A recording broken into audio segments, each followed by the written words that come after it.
Hey, on March 30, 2026, I will celebrate 40 years since I first said yes to God's call on my life to preach. 40 years. But notice I said when I first said yes. My call story actually began a year before I said yes. Let me take you back to how it all began. My mother had felt God's call, God's invitation to preach while I was in high school.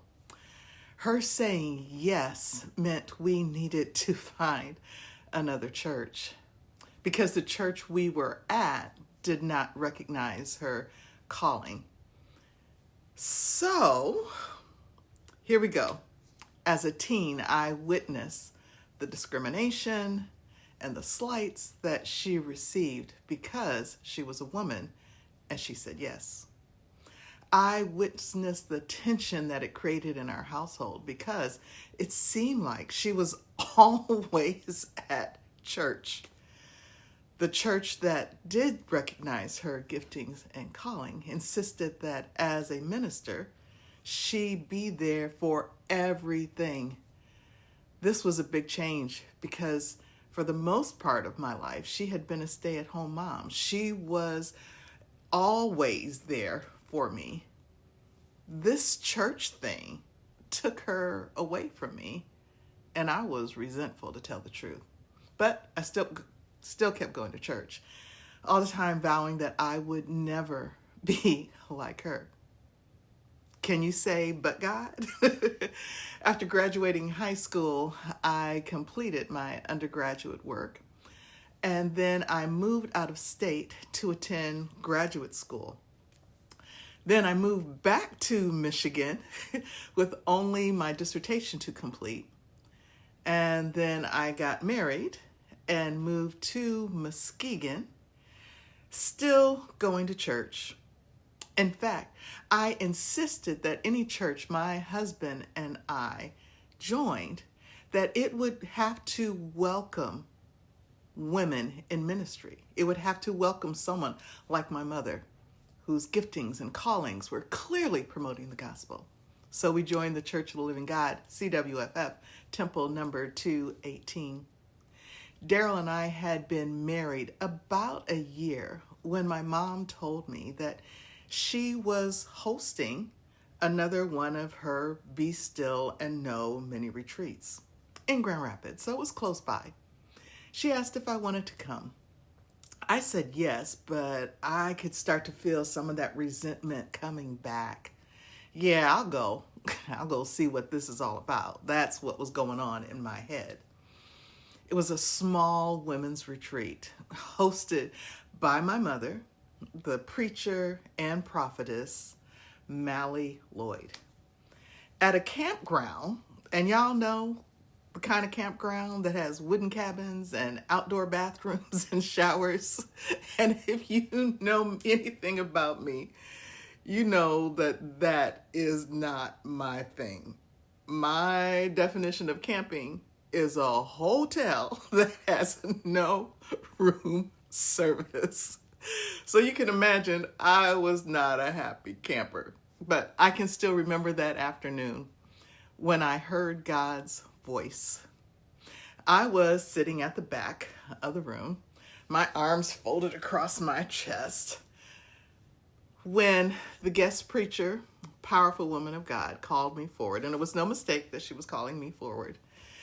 And she laid her hands on me and declared, "Sister, you must preach." Woo! When I tell you, those words ignited something deep within my spirit. I remember literally running around the conference campgrounds, repeating over and over and again that I must preach. I cried, I laughed, and I kept silent. I figuratively ran from that calling for a year. I mean, I saw what my mom went through. Who in their right mind would want that? But God's yes was louder than my no. So after about a year of running away, I stopped running and I said yes. I accepted the call to preach the good news, And that moment set the course for a lifetime of ministry. For 4 decades, 4 decades, I've been preaching, and preaching has been both a sacred responsibility and a profound gift. I don't take it lightly. It has allowed me to proclaim the good news, to walk alongside others in their faith journeys, and to create soft spaces where souls can be nourished and nurtured and renewed. Out of that calling, Preach Sista was born. That's how we got the name. Preach Sista is a ministry designed to encourage, equip, and embrace women in ministry.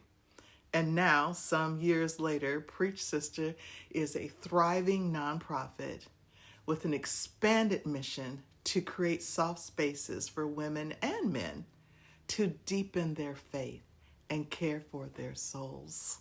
I'm so excited about where we are now.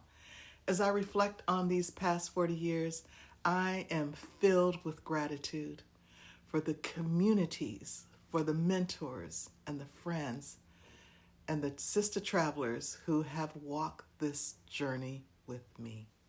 Thank you. Most of all, I give thanks to God, whose call continues to sustain and guide me. This journey continues, and I look forward to what God will yet do.